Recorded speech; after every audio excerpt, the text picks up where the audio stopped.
I thank the gentlelady for yielding, and I rise in support of this legislation. I want to thank the ranking member, Bennie Thompson, Ms. Lofgren, who worked very hard on this, and Democrats on the Homeland Security Committee and on the Immigration Policy and Enforcement Judiciary Subcommittee for their hard work to ensure that this bill will protect Americans from the threat of terror while we remain true to our highest principles and ideals.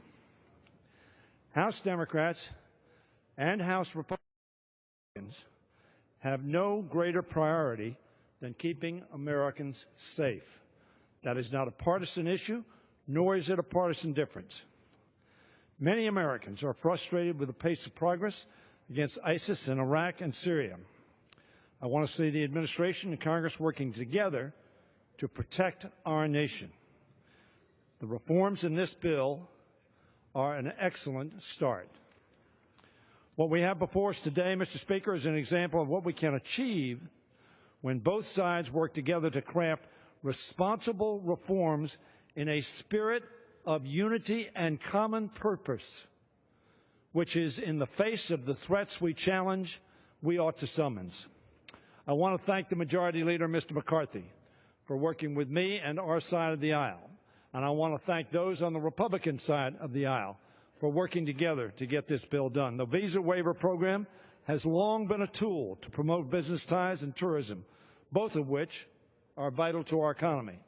We cannot, nor should we, simply shut our doors to the world if we want to continue to lead the world.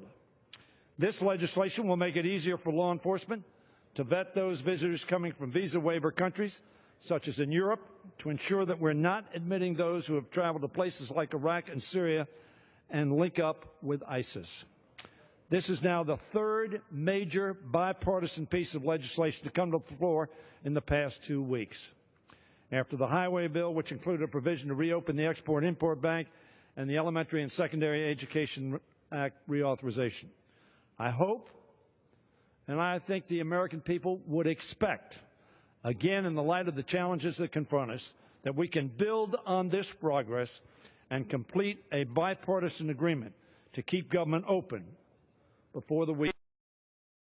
I want to thank once more Ranking Member Zoe Lofgren, who knows so much about this issue and has been so faithful in her attention to both our values and the protection of the American people. And Bennie Thompson as well, the ranking member of the Homeland Security Committee on our side of the aisle. I also want to thank the chairman of the Judiciary Committee for his leadership on this issue, as well as all of those who have worked on a number of issues. This will not be the last word, but it is a good word, and I urge my colleagues to support it, and I thank the gentlelady for yielding the time.